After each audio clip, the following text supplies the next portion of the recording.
I've been cheating since our third date. That's what my wife said, casually, almost proudly over lunch with her friend, completely unaware that I was sitting 2 tables behind them. She laughed. Marriage just made it more exciting, she added, swirling her wine like this was some joke between girlfriends. I didn't say a word, didn't confront her. I just sat there, my sandwich halfway to my mouth, my world cracking quietly apart around me. Then I stood up, walked out, drove home, and erased her. I took her name off everything, sold the Audi I had bought for her birthday, got rid of every designer item she'd racked up on my credit cards. When she came home, she found her closet half empty and divorce papers on the kitchen table. That was 6 weeks ago. Since then, she's called every night, screaming, sobbing, begging, and I've never felt more at peace. My name's James, not really, but close enough. I'm 36, working commercial real estate development. I was married to Vanessa, 32, a pharmaceutical sales rep. No kids, by choice. We revisited the idea every year, but always agreed it wasn't the right time. I thought we were solid, not perfect, but good. Then came a Wednesday that started like any other. I had a client meeting downtown at a small bistro, the kind with cramped tables and string lights overhead.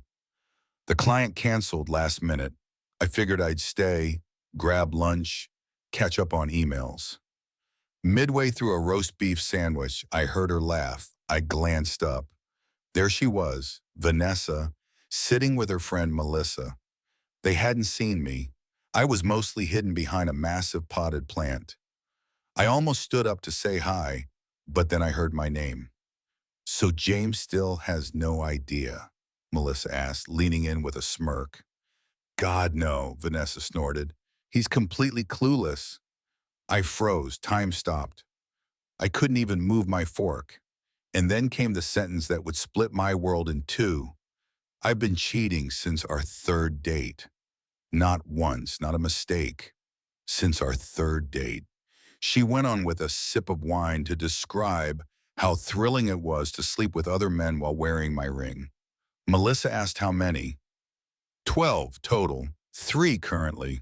She broke them down like a work schedule.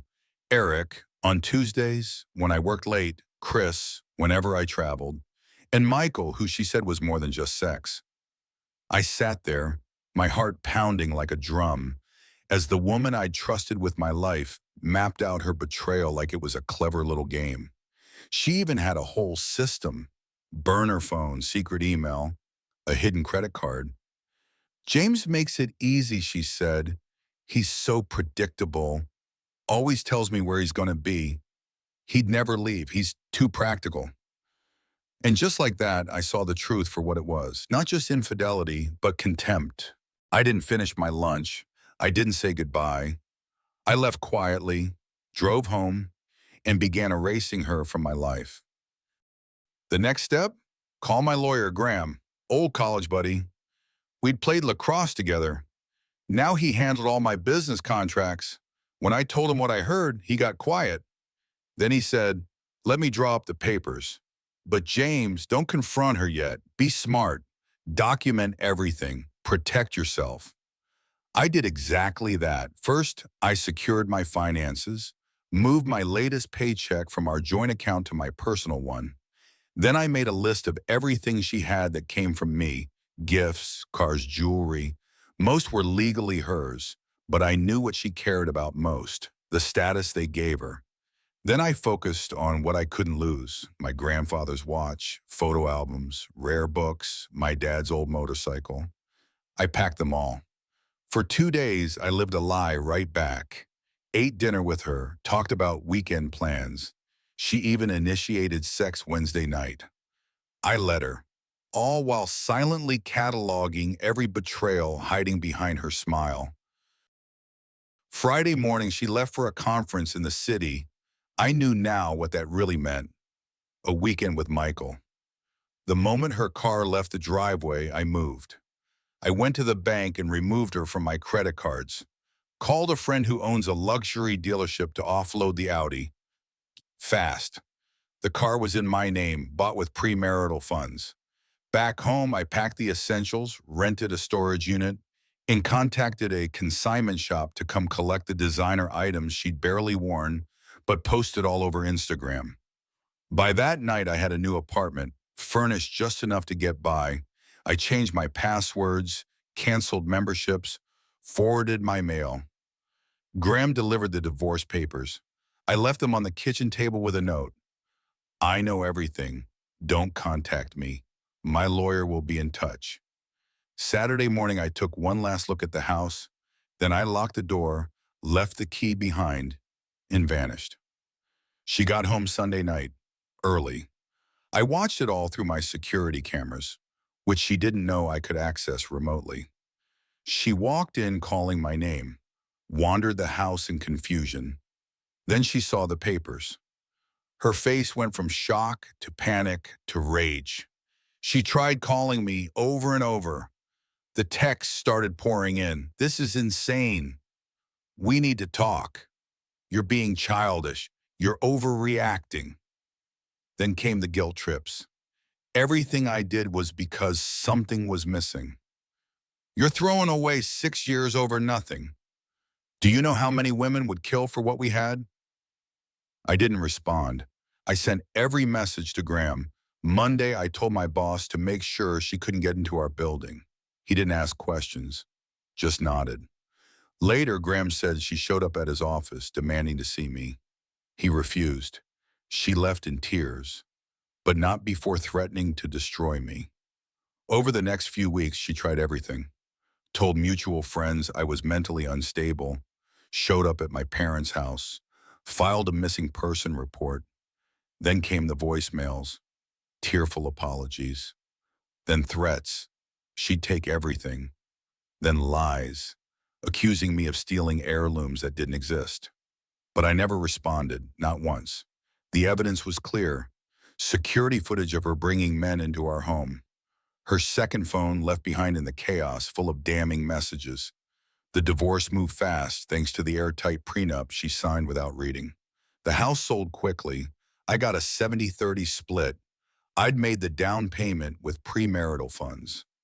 She tried to argue, but the truth drowned out her pleas. Meanwhile, I was thriving. Closed 2 huge real estate deals, got promoted, turned the wreckage of my marriage into fuel. Vanessa, she lost her job, moved back in with her parents, got a retail job. The life she built off my back is gone. The late-night calls eventually stopped. The last voicemail was different. No anger, no tears. I understand now why you did it this way, she said. I wouldn't have listened otherwise. I'm sorry. It meant almost nothing. 6 years of lies don't vanish with one apology. I bought a smaller house in a quiet neighborhood, reconnected with friends I'd lost touch with, started dating, slowly, cautiously. I tell people the truth. I've got trust issues. Some say I was cold, that I should have confronted her face to face. But what would that have done? Let her twist the story, hide money, cry and beg and lie all over again? I wasn't looking for revenge. I just walked away. I pulled the rug out from under her, but only because she set the stage. The collapse, that was all hers. The most important thing I learned, trust your instincts. The signs were there. Late nights, odd expenses, emotional swings. I just didn't want to believe it. If you're in a similar situation, here's my advice. Protect yourself. Process your emotions later. Because the person capable of lying to your face for years isn't the one you married. Act like it. You know, people always say relationships are built on love, but that's only half the truth. Real love is built on respect, honesty, and consistency. Without those, love becomes just a word we use to decorate dysfunction. If you've ever been betrayed, let me say this. You are not weak for trusting, but you are powerful the moment you stop letting that trust be a weapon used against you. Sometimes walking away isn't about giving up. It's about reclaiming your dignity. If this story resonated with you, Go ahead and like the video. It helps more people find it. Subscribe for more real stories and reflections just like this. And I'd love to hear from you. Drop a comment below and let me know.